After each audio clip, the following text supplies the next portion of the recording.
Numa Kiwawa, a Hotep. This is King Ajalon, the Ansubu from Lower African Mines, aka Brother Joseph. I have the Mother Queen Goddess on the phone, known also as Mother Amina Hassan. Numa Kiwawa. Numa Kiwawa to you. Uh, today's today's topic is going to be the new roots, as well as all the reminders the Africans were in servitude or went into slavery or have been conquered or have been colonialized. How you feel about that topic? I personally have not watched the new Roots, but my daughter-in-law says she gathers the twins that are 3 years old every night at 9 o'clock so they can watch. And my grandson stands up proudly and says, I am Kunta Kinte. I thought that was cute, but I don't really know what's going on. But I know that it's another programming. Remember, everything is programming through their media. So, but you told me that you did have the opportunity to watch. No, I didn't have the opportunity to watch, but I did watch reviews from other people. And it's on YouTube. It was brought to my attention a few days ago that Snoop Doggy Dogg asked it for people to boycott it, and I found that interesting because here's a brother who's worth millions, who made his money off of the entertainment or creating visions or visuals or audio visuals that was not always positive. And he also was said to have a hand in the porn industry, and he wants somebody to boycott something that someone else made, and he's not giving us any positive energy to replace it. So I did a little investigation to see what is the hula about, what is the uproar about, why who's for Roots and who's against it. I wish I did have an opportunity to watch it. I'm planning on watching it. Maybe we can watch it together. Sure. Well, there's always a lot of propaganda going around. And the original Root story that I've heard, I can't really tell you pinpoint where I heard it, but the rumor was that Alex Haley indeed wasn't the true author of that book. I heard it was one of the editors from Playboy, and they gave Alex Haley credit to make sure that the African American population would get plugged in. Is that the same thing that you heard? Similar to that, but not to that extent, but it was like he wasn't the true author, a Right. female or something like that. And wow. Also heard that he was not Like the. he's even in land of fantasy. Also heard that he was not also the true author of the autobiography of Malcolm X.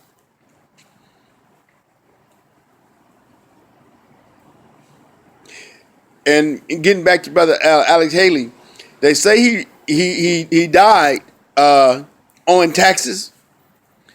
But when Roots and the autobiography of Malcolm X together combined, yearly they make about $10,000 in royalties or in surplus cash or in revenues. I didn't get you. Say he died what? He died owing the IRS. He died owing.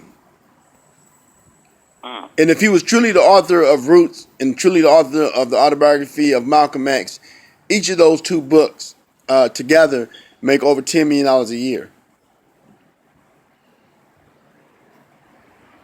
For those are required readings in some college campuses, some schools, some after-school programs. Those books are very popular, and they have an annual sale yearly. There's no way that an author could die in the state that Alex Haley passed away in if he was truly the author and got the royalties for those books. But anyway, let's jump into the possibilities of the remaking of Roots. Okay.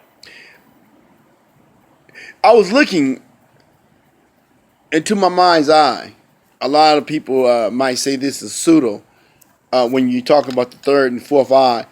But I was looking inside my inner being and was wondering, what could the European be up to when he remakes a movie like Roots? And for number one, he has a generation that he hasn't programmed. And we know when he makes his films, he has a lot of subliminal seduction suggestions in his programming.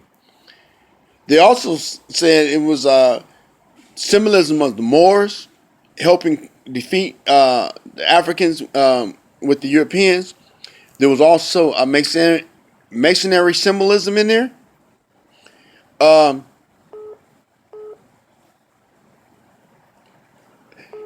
Also, to the young Europeans distributed around the world, over in Australia, New Zealand, parts of Africa, Canada, parts of Central and South America. Movies like that allows them to see themselves as conquerors, as superior, and to also to understand the psychic of their subject, the psychic of the people who they conquer.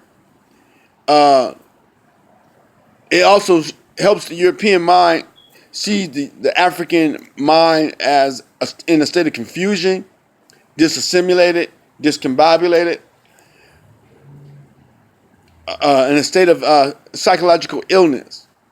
May I interject? Yes, ma'am. I was at the store the other day, and there were Caucasians in the store.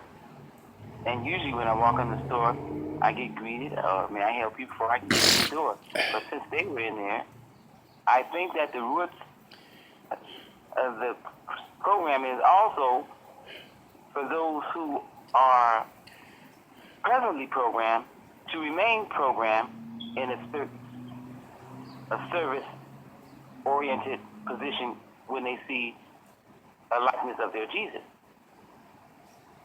And I agree with you. I agree with you. I also it also allows the American, also allows the African in the diaspora to know his place within societies. That's why when we go to school, they have what they call a class. It's a classroom. So when you have a white person being educated alongside you, you have an Asian or a Mexican, subconsciously, is letting each group know which class they're in, because from the text, it shows a class system. Even though it doesn't speak about a class system out front, like the Indian caste system, it shows the polarities of somebody being conquered, somebody begging for a position, somebody praying for a position, somebody who's hoping and loving somebody else, hoping to be accepted. Also, another stance from Roots. If you're coming from India and you watched the Europeans conquer the Africans and you earned a position in American society, you started your own educational systems, or you did well in the European education system, and you also did well under the economic program of America, under the capitalist system, even if you're Mexican, when you see the group of Africans that's been conquered and that's been transported into slavery, it doesn't give you any sympathy for them. It lets you, it gives you a feeling of superiority over this said group of African people that's been conquered, that's been colonialized, that's been enslaved. So it could be for a multi-level reasons why they made Roots.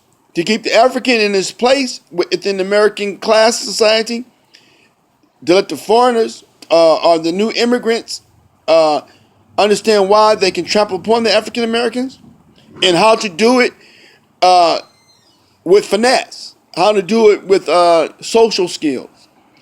And it also can allow for a new social engineering to take charge. I can see that. I understand that. And so we're going to have to take our time. We're going to have to watch it. We're going to take notes. There's no such thing of anything called entertainment. Hollywood, all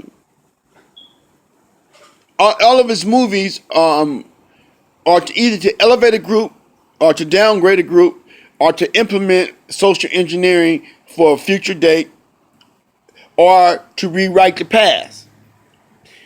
And when we understand how Hollywood is financed, how they select certain scripts, how that you can bring them a perfect script and how they'll rewrite your script to it fulfills their need. And they do all of it in the name of entertainment, but who is being entertained? I think those who are not conscious enough to know what the real agenda is being entertained. They take it as entertainment and not education or entertainment.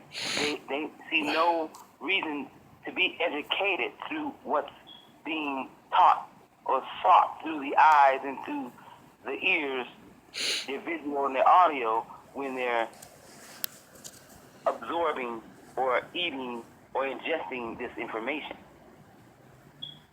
And true, I have to agree with you solely 100% that for the unconscious minds, they might take it as entertainment, but when we look at the historical value of Hollywood, it has always showed the African American as a servant, as an imbecile, as a lackey, and as a tool. And it has always showed the European in a grandiose scale as a social engineer, as a commander, as a general, as a position of authority. And these subliminal seductive messages go into our minds and then they stand our memory and they hit our subconscious and our unconscious and they filter back into our conscious to keep us subjected as well as the written oral history that we learn, the written history and the oral history that we learn through the educational system, with it being reinforced by the television and the movie screen. So we're being attacked as African people on a lot of many different levels. Tell a vision. Tell lies to your vision. Right. Tell lie vision. The key word in television is tell lie in their visions. Another thing, I almost lost this point. Going down to the DNA level. Remember when we can tap into our DNA and our ancestral library